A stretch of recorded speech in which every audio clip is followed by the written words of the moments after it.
I'm back. Oh my god, and everything fell. I'm back. Sorry, I had to put my daughter downstairs. By daughter, I mean May.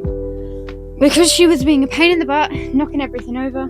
So I decided let's redo it. Without May being distracting. Because she knocked everything over. Anyway, hello. Ellie again. I know I'm back in different clothes. Because we are reviewing Jane Eyre today. Which is why I have rouge on, I have lip tint on, natural makeup. I would do something with my hair. However, I'm not that skilled with my hair and it's still quite short. I can't braid it and it wouldn't keep a curl. So this is what we're dealing with. I'm in a corset because I found in Witches and Bitches Woolham and I was like, I gotta see what it's like.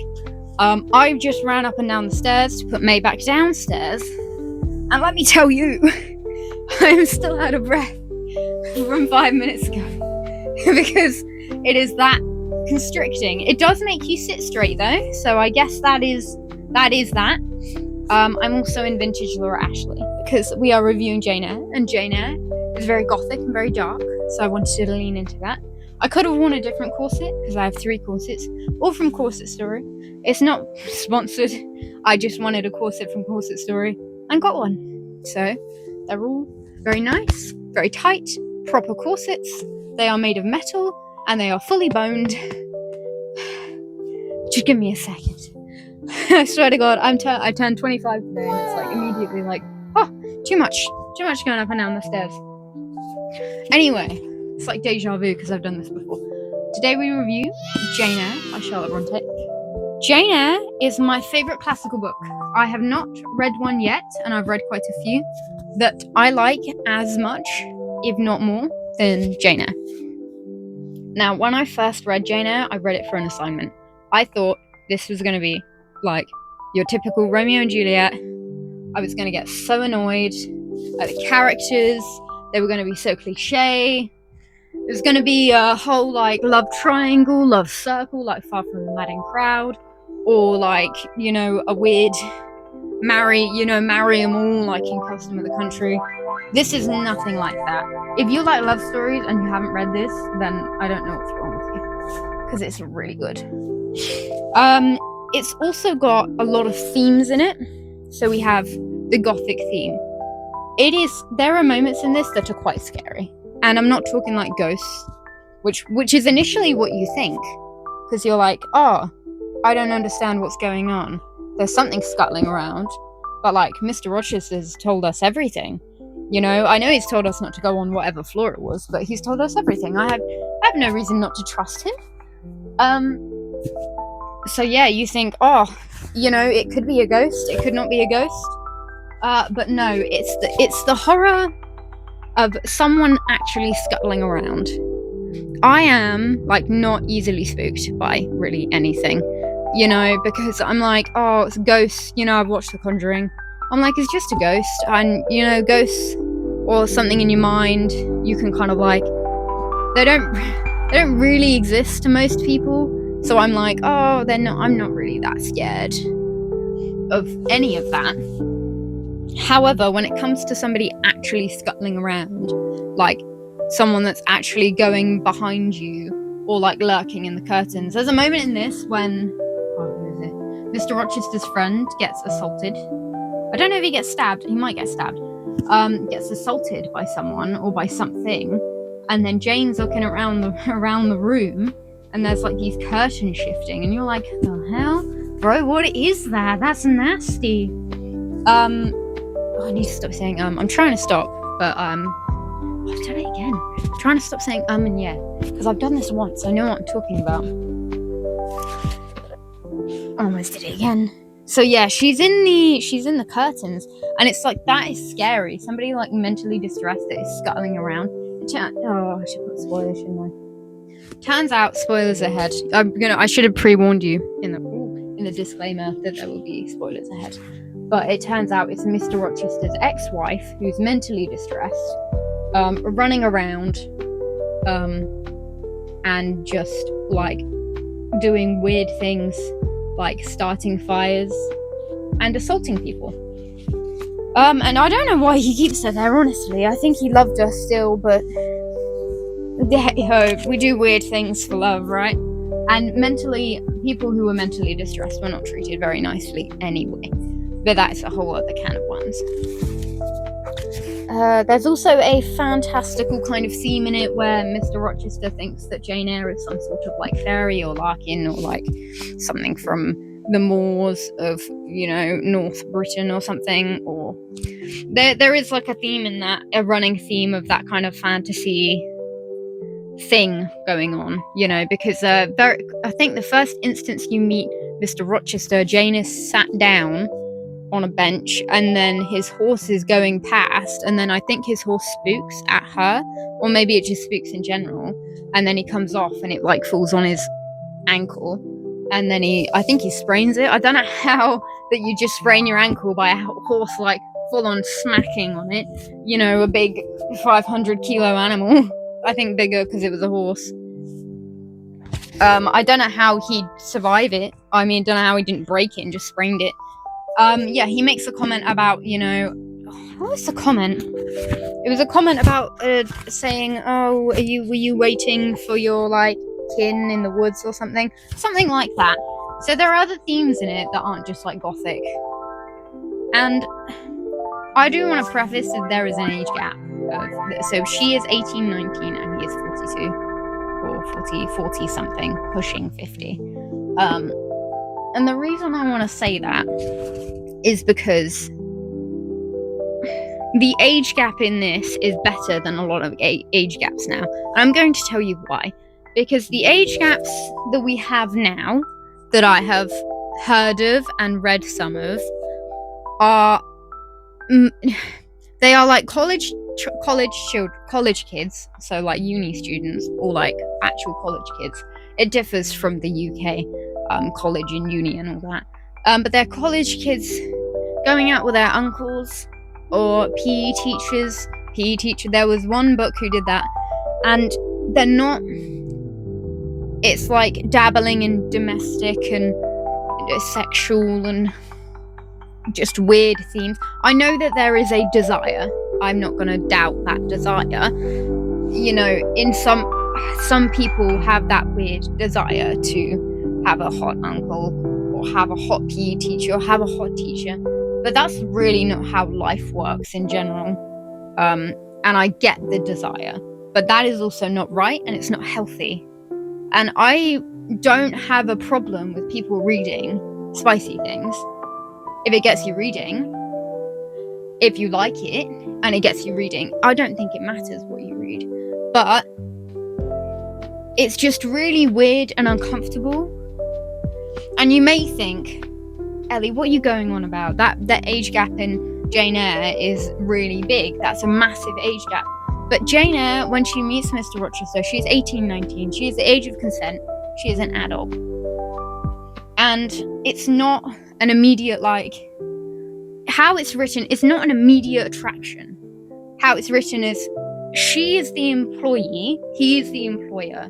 He is not necessarily very nice to her at the start, and she doesn't think anything of it. She is not, into him in that way. It takes them a while to get to that point of love, And it's not about financial gain, as it is in that culture of, it was in that culture of the 1800s was very much women married men that were significantly older. That is the age gap thing back in the 1800s was not it was common for women to marry. You look at other pieces of literature from that time, marriage is a big deal, and it's not uncommon for women to marry that young to men that old, because they were doing it for financial gain. Jane Eyre is not doing it for financial gain, because at one point he was going to marry a different lady, the same age as Jane Eyre, so 18, 19. And he said to her, I don't have any money, I'm bankrupt, essentially. And she just batted him away. And so at that point, he professes his love for Jane, which at this point has been simmering for a while in the book. and then they, agree to marry, and they don't marry because it's, you find out that Mr. Rochester's still married to Mrs. Rochester, who's locked in the basement because she goes around assaulting people and starting fires, as I said earlier. And then she leaves him. I felt really sad at that point. There were, and at the very beginning when she loses her friend, I also felt really sad. So yeah, and then it's love, and it is love, because at one point or another, she meets her cousin. This is gonna sound even dodgier, but you're gonna have to bear with me. She meets her cousin, several cousins, and then he says, marry me instead. She says no, he wants to take her traveling, but only if she marries him. She says no several times. She's almost going to say yes, but hears Mr. Rochester's voice and decides that she loves him and not her cousin. Thank God. Don't keep it in the family. But it was also very common, I think, back then to marry. Well, they really wanted to keep it in the family. Let's just say that. They wanted to keep it in the family. So, yeah, she goes back to him by choice. She is not, forced or coerced. She is not, she lives in poverty after she is, made redundant, after she leaves him. She lives in poverty until she, inherits it's either a large sum of money or land. So she goes back to him by choice. It is for love. She's not being coerced. She's not being made, taken advantage of. And she becomes equally, if not more so, more financially stable than he is. So that is the difference. Because I feel stuff written now that is supposed to be age gap like this, it's just not good. It's leaning into a side of writing that's quite dark. And I think that having dark and being gothic, there's nothing wrong with it. And you can tackle subjects in your writing. But something about, minors being involved, especially 16, 17, involved with an uncle or a PE teacher that isn't treating them very well is a bit weird. And I don't really like it, and I don't condone it, and I don't read it for that reason. Because this is age gap, but it's between two consenting adults. They are adults. They are not children. It's not like one's a child and one's an adult. You can say whatever you want about age of consent, whether it's 16, and age of consent is 16 in most countries, and then you're an adult at 18. But 16, you're still a child. In my mind, you're still a child. I don't want to be reading about some, a college girl being taken advantage of, because it's just something that I'm I think that's wrong. That's a child still. Why would I want to read that when I can read this, and this is better? And it is better. It's masterfully written by Charlotte Brontë. All of the places in it, pretty much all of them, come from her, where she's visited. The school at the beginning is based off a church that she went to school in. It is masterfully written, and she is a fantastic writer. And a lot of the books that are written nowadays, the dodgy ones, are not written. They are reading fanfic. That specific genre of book is reading fanfic, not writing. And I'm not saying fanfic isn't writing, but there's a point where you're just writing for the spicy. There's nothing wrong if you read for the spicy. If you just read, if you just read smut, if you just read spice, it doesn't matter. Reading is reading. You can read whatever you want. That's the glorious thing about people. You can do whatever you want. You have free will. But when I've picked them up and I've been this writing is just, it's mediocre. I'm hearing no description. I'm hearing no building of the world. When you describe, you must show and not tell. I'm getting more. It's just creepy. It's just grossing me out. And I'm there are other books out there that deserve the spotlight more than certain authors that promote certain things. I'm not saying there isn't a desire for it. Everyone has deep, dark desires, and some of them are really weird. And I'm not going to go into that. If you have your weird kinks, you have the weird kinks.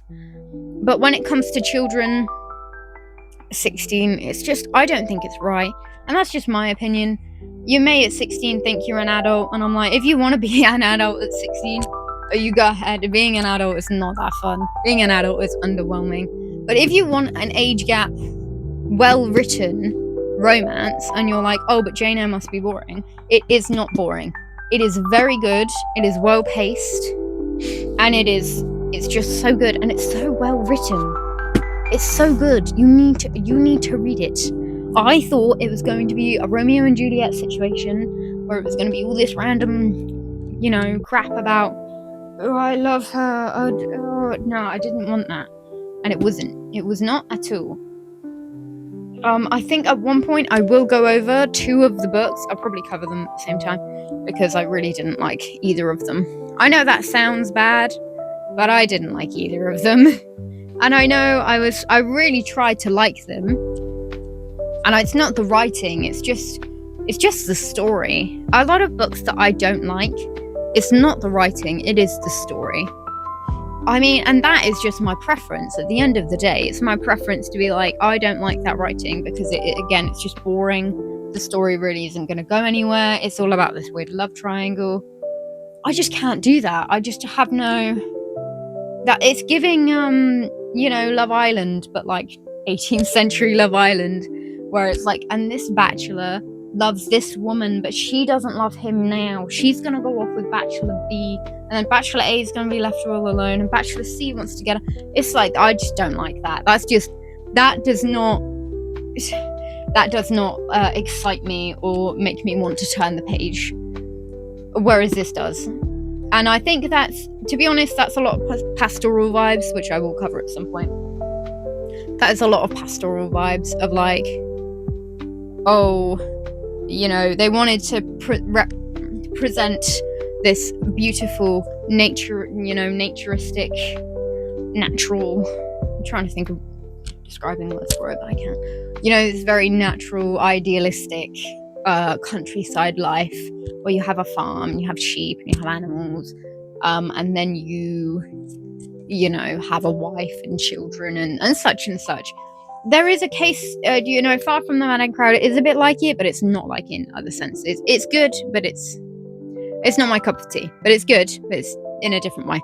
Again, I'll cover it next week. I'll cover Far From the Mad Crowd and Custom of the Country, because don't tell my tutor, but I only read half of each because I got bored. I got bored, and then I just continued to skim through it and just try and gather my bearings. I passed the assignment anyway, so it doesn't matter. But yes, I will cover those next week. As you can see, this is my reading pile. I have added Alchemized to the reading pile. Alchemized by Sen Lin Yu. I hope I'm saying that right. If I'm not, you can kill me in the comments below. But Sen Lin Yu, Alchemized. So far, I like it. It is good. However, it is quite graphic, but it's quite good.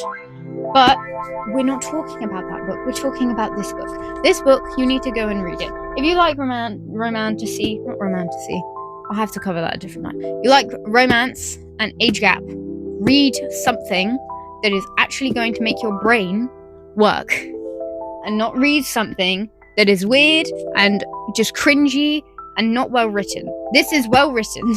It may be from the 1800s. Is it from the 1800s? It may be from the late 1800s, early 1900s. It doesn't matter. It's still good. That's why people still use it and read it, and it's still being sold as a book today, because it is good. And in 100 years, it'll probably still be talked about because it's good. Anyway, that'll conclude for this week. But this was Jane Eyre. I'm trying to get you to read it because it's really good. There are books I don't like, and I will cover those another time. And it's mainly not for anything other than the story, except for those books that I mentioned.